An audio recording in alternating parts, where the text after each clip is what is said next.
Hassel's podcast, Into the River It Flows, Episode 2, Identity and Belonging.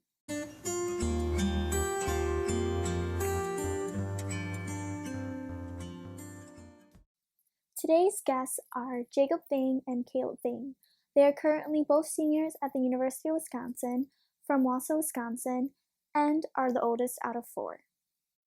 Hi, Jacob and Kaleb. Thank you for coming here today. Hi, thank you for having us. So I noticed that you mentioned that you both are twins, and you're also the oldest out of all your siblings. Would you say that you're close to your siblings or to your family in general? I would say we're pretty close. I would say we're a lot closer. So we have 2 other brothers, but I would say we're a lot closer to the second youngest.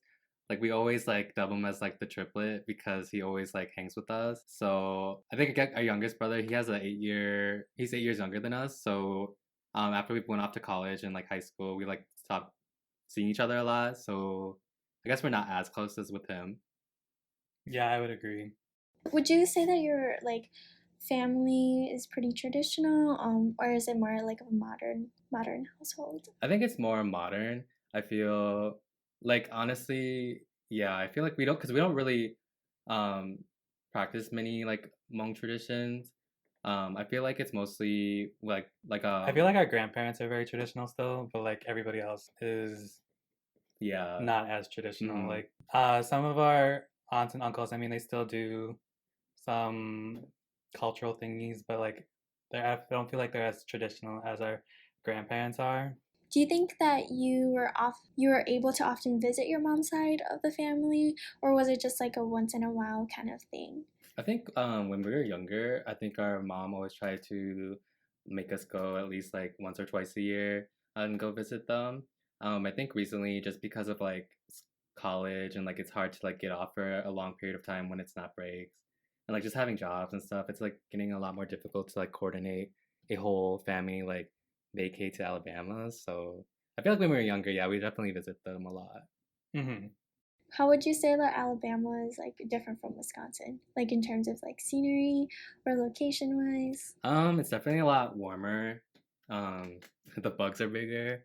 Um, yeah, there's like no snow. I feel like I remember like they have a really I think a lot of our family members down there are like really like cold intolerant because like I remember it was like 50, but it was like winter in Wisconsin when we came, but it was like 50 in Alabama and like we were all wearing shorts and they were all like in their winter jackets and stuff and it was kind of funny. This is going on to the next question, but what are some aspects of your Hmong identity that you love? I love the food. Food is good. Um, what about you? I don't know how it is for like other Hmong families, but like, I feel like because especially here in America, like all you have is like each other. So I like, how the family and like especially like siblings and cousins, like you call each other like brother and sister, like you're really close and like I really like that aspect about Hmong culture. Going back to like food, what's like your favorite? What's your favorite type of food then, Jacob? I think growing up, it was always like rice and water. Like, it's like it was like so that was like literally my breakfast cereal growing up. Like I would just eat rice and water. But then like I would say that to my mom's family and they would like think it was so weird. But like I thought it was so normal, so What about you? What about you, Caleb? I like pho. We always make egg rolls all the time, so I like those too. So yeah, I think egg rolls was always like a summer family. Okay, I would say that's like a summer family tradition where like we would always like have neighborhood garage sales and we would always sell egg rolls. Caleb, I know this was like we were talking about food, but is it okay if you could like expand more about like why you said like you love it, like how like close knitted the Hmong community, like not Hmong community, but more so of like your family, like how close knitted it is, like what makes it so special for you? hmm well, I feel like especially because like me and Jacob are basically the oldest. Like I don't really consider him like older, like and like what is the word, like tier than me in the family. Like I feel like we're the same. So like we have older like male cousins, and I consider them like my older brothers and stuff. So I just feel like it's really nice to like have those people in your life, like people that you can look up to, you can talk to, and stuff like that. Yeah, I like really like that part about the Hmong community as well, and just like family members as well too. Obviously, like I think something really important to know is that we have to recognize that like our Hmong culture, it brings a lot of joy in our lives too, and it like gives us many blessings. But I think something that I've always pondered about all the time is how our culture can like affect us in ways that hurt us. What are some challenges you would say that you face with like fully understanding or fully accepting like your Hmong identity? So I think some challenges, I guess, is just like feeling like you have that sense of belonging. I feel like there was multiple moments in my life where I just felt like I would go, like I would be excited and go and then regret going, like to like events or just like anything that had to do with like just like Hmong people in general. And I feel, I don't know, I just it's kind of like that meme where it's like you're like drawing yourself as a clown. You're like doing that situation to yourself, like you know how it's gonna end, but you still go anyway. Kind of. That's like how I always felt. Like I kind of felt like, oh, you're probably not gonna even enjoy yourself if you go. But I'm like, oh, I should go because I think it would be fun. And then I ended up just being like, oh, what's the soonest I can leave, kind of thing. And like honestly, I think it's only because so like nothing wrong with like Hasa. Like I absolutely love Hasa events and everything. And I think it's like nothing to do with anything like of the leadership or anything. It's just like I think my freshman and sophomore year, I always felt like I had to kind of like justify why I was there. I feel like, you know, I would go there and people would be like, oh, are you here with a friend? Like, oh, why are you here? Blah, blah, blah, blah. But then they would never ask like anybody else. They would just ask me why I'm here. And so I just kind of got tired of just like justifying like, oh, I'm here because I'm half Hmong. Like I'm interested in Hmong culture. Like I'm here to hang out with everyone, to join the Hmong community. So like I felt kind of, it was like tiring to always just like justify and say things like that and having to like, cause like obviously, you know, you ask once, that's fine. But then like each year, like new people would come, they wouldn't know who I was. So then I'd have to re-explain and like re-justify. And so it always just like this heavy feeling each time. So I just stopped going. I didn't know that. So I'm thankful that you brought that up and you shared how you felt because your feelings and your experiences are definitely valid. I think it's about how we can take the things that we don't really notice and make sure that we hear the voices that need to be heard. Kind of expanding on what Jacob was saying, the whole like sense of belonging thing, like you know, a lot of the times people don't associate me or him with being Hmong because we don't look like it, and a lot of the times people just be like, oh, we'd be like, I'd be hanging with some Hmong people and we'd be like having a good conversation and all, and then suddenly it'd be like, oh, Caleb, but you wouldn't understand because you're Mika or something like that, and then I would feel so alienated at that point because like these Hmong people don't see me as Hmong, they see me as Mika, so like I can't like relate or I can relate, but they think I won't relate because they already labeled me as something other. So I think another moment too, like I don't know if you heard about it, but last year we when we were presidents for the Asian American Student Union, we hosted a Masu X conference, and at that Masu X conference, I think it was kind of weird because you know it was an event that I threw, but I feel like I felt like I almost didn't belong in that event just because of the way like people were saying stuff to me, and it was kind of like a really weird situation because I felt like really singled out because we were doing like a networking like table event, and so like we were all just sitting in a table, and it was like all primarily like Hmong students there, and so like we all had name tags and stuff, and then so like obviously my last name is Vang, so I wrote Vang on my name tag, and then suddenly like this we were just having like conversation about like what should we do in undergrad to succeed, like it was not like it was just all about career, and then suddenly she's just like, whoa, is that Vang I see on your name tag? And like really caught me off guard because we were just talking about careers and stuff. And like this was at the end of the event, so I was just like, yeah, my last name is Vang. She's like, oh, are you Hmong? You don't look Hmong. And I'm like, wow, okay, yeah, I am Hmong. And then like everyone at the table just like looks at me and then starts asking me questions. And I think that's another thing too, is just like in a lot of these situations they like ask a lot of questions and I feel like singled out. And so then they were asking me if I spoke Hmong or not, and I said no, and then they started speaking Hmong, and then I said, yeah, I don't understand. They asked me if I knew how to speak Hmong and Hmong, and obviously I know that phrase because people ask me that all the time. And so then I say like, yeah, I don't understand Hmong. They're like, oh, I just said that. And then everyone just starts laughing like it's a joke. And I don't know, I just felt really singled out and uncomfortable at my own event. That's very hurtful just to hear that, you know. Thanks for sharing. I really appreciated that as well.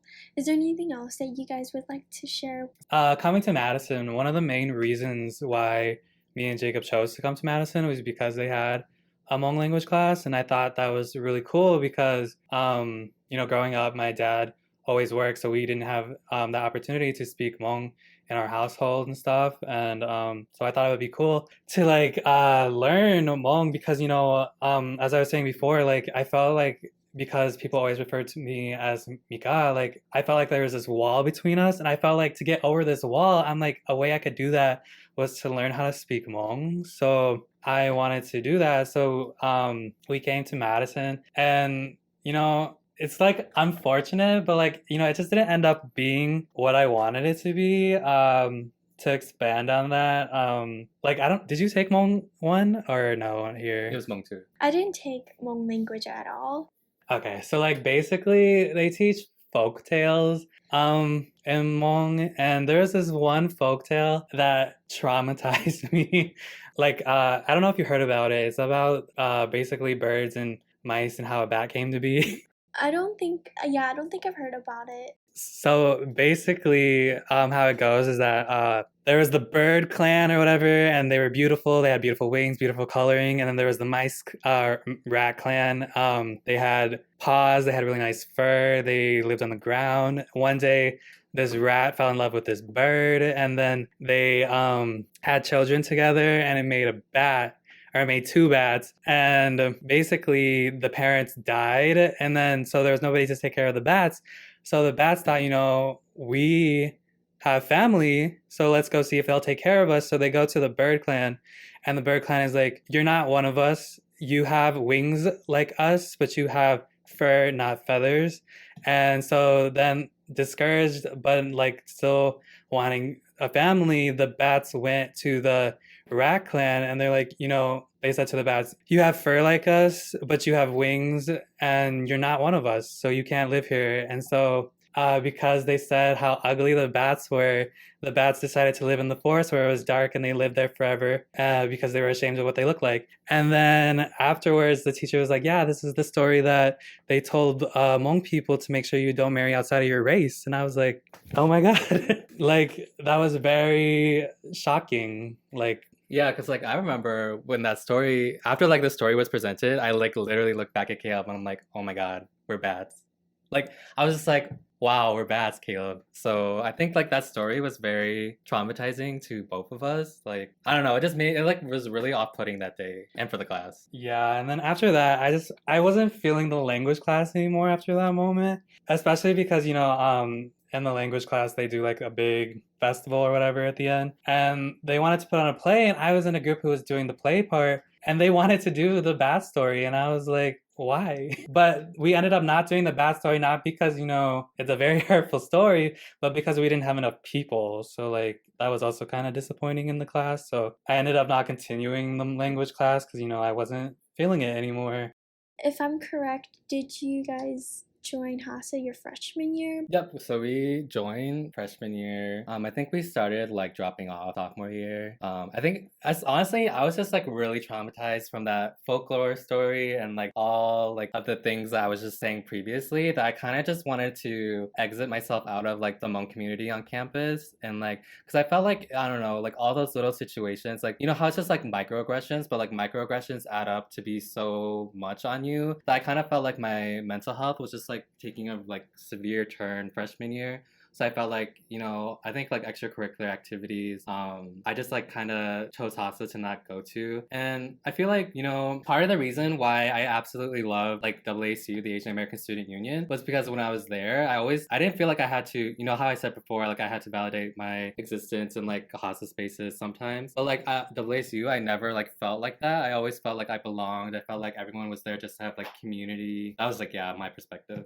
Yeah, like Jacob was saying, there isn't like the reason why we left Hassa wasn't Hassa per se. It was just like, Hassa is like the main area where you would be exposed to like Hmong culture and like you were saying, like to have to continue like validating yourself or like continue asking yourself even like, am I even Hmong enough to go? It just kind of got too much, and that was kind of the reason why I also stopped going. So like it wasn't like saying like it was bad leadership in Haas's part. I feel like a lot of it also is like the spotlight effect. Like I always felt like when I went to things, like I always felt like this growing up, but I always felt like when I went to things where there were primarily Hmong people, like people would stare at me, and because I felt like they were staring at me, I felt like it was because I looked too different, that I didn't belong. So like that also like has come to like affect me, and when I walk into Hmong place or Hmong places where there are a lot of Hmong people at. So Yeah, honestly, growing up, I feel like yeah, the spotlight effect was very prominent. Like I remember, like we were at a funeral. It was like our dad's brother, so like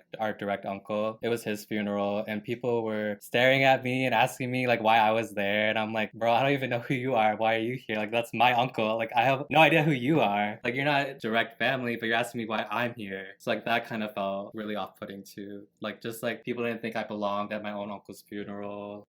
So this is the last question.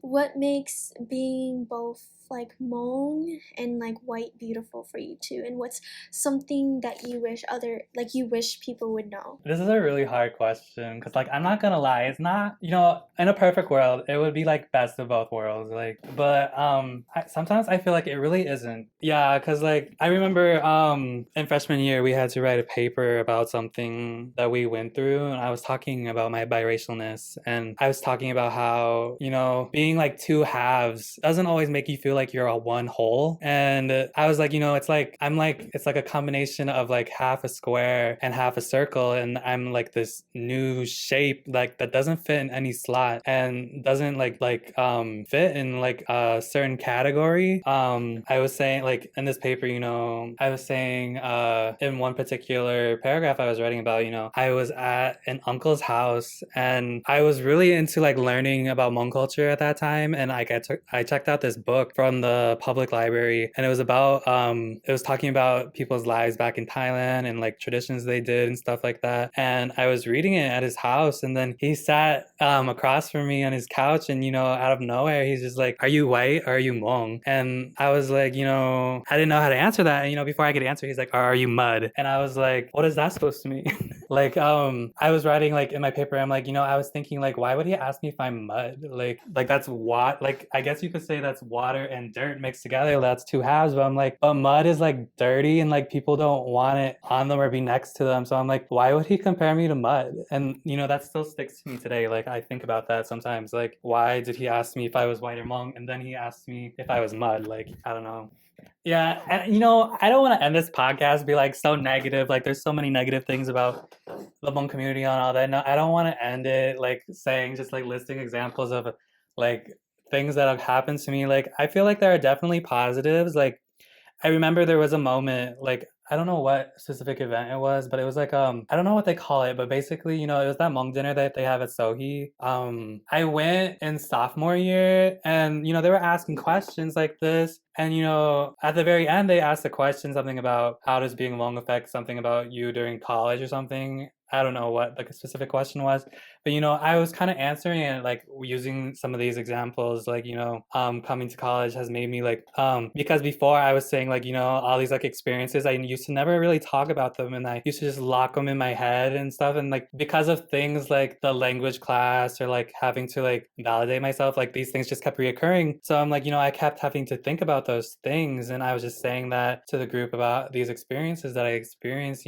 At the end, people were like telling me, like they got up and then they started like hugging me, and they were like, I'm sorry that you went through that, and I'm glad that you told your story, and I'm glad you did, because if you didn't say anything, people would not know. So like I really felt part of the community at that point, because they came up to me and was like saying how much I do belong, and like I shouldn't feel this way, and that my experiences are valid, and they were glad that I shared. Yeah, I do agree with them as well. The way you feel and your voice is important, it matters, and is certainly valid. So I would like to thank you both for sharing your experiences here with us all today. And for those who are listening, if you liked today's episode, stay tuned for future episodes.